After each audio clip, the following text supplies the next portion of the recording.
Joshkin from Tulum restaurant in Melbourne is joining us to make a beautiful Turkish Borek. Not Borek, Borek. I've learnt that from you. Correct. And what's in our Borek today? So we're going to make the Borek, as you say. So it's very simple, very quick recipes. Love that. So there's a beautiful green pepper, Turkish green pepper. Right. Quickly fry it. Yes. And then we're going to mix all the tomatoes and the fresh herbs. So we've just left one whole to show everyone what a Turkish pepper is. What's the difference between this one and, you know, classic capsicum or other peppers? These Turkish green peppers are more sweeter than the other one. Right. And also, when you cook them, it doesn't go mushy as well. Yes. Okay. You want to keep their shape.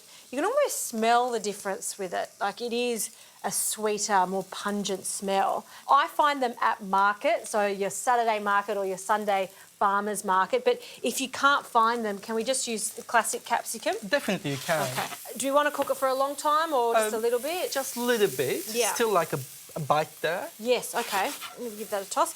And what have you got there? So now we have this Turkish pastrami. So we make our own pastrami. That takes minimum 30 to 40 days. Yes. So we use entrecote. Yes. It's the Wagyu beef. Oh, amazing. And it's like a dry, cured beef. Now I can smell. It's already there. So can you mix with the Turkish chili and the cumin, and then we put it on a side to cool down. Okay, we don't want to mix it hot with everything else. No. Sounds good.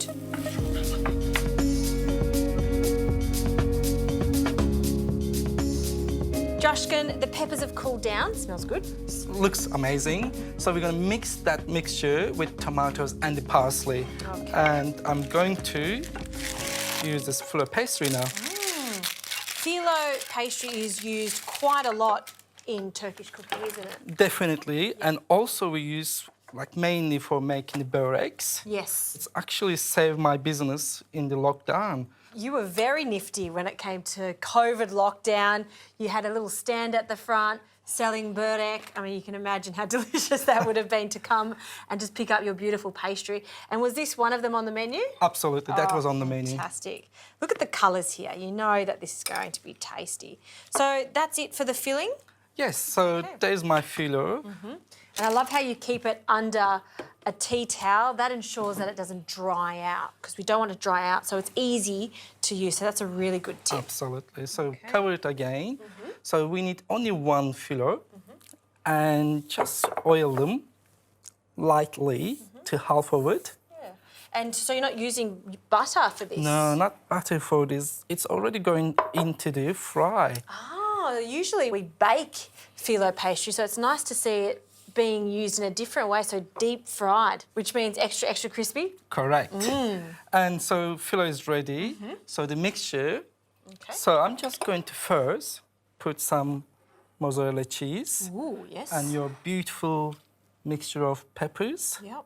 I love the plentifulness of the veggies that are used quite a lot in Turkish food. You know, lots of parsley, tomatoes, capsicum. And here's our pastrami on top. So I can smell it this already.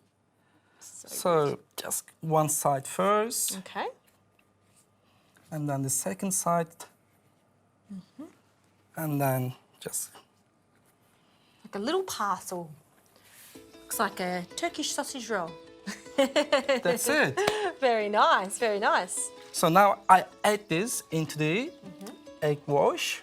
Just nicely everywhere. Right. And then straight into the breadcrumbs. Ah, just panko breadcrumbs. Just is good. panko breadcrumbs. Fry them for me, please. Sure can. So we've been preheating some oil here, so nice and hot around the 160, 180 maximum. maximum, because you don't want it to burst, do we? No.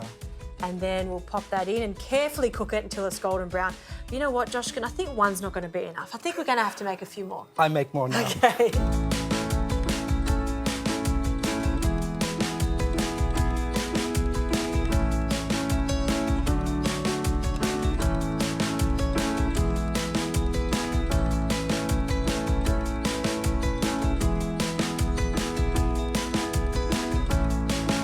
Joshkin, these look so good, so good. I love how golden and crispy they are. It's beautiful, still crunchy as well. Yes. But now I'm going to serve that dish with my community garden salad. Just quickly chop the tomatoes, I find this very interesting. Behind Tulum restaurant, there's a beautiful garden. Everyone gets involved. They plant the fruit and veggies in the season, and then everyone gets to help themselves. It's so beautiful. Look at this fresh basil. Yeah, look, it's all flowering. It's gorgeous. And some of this.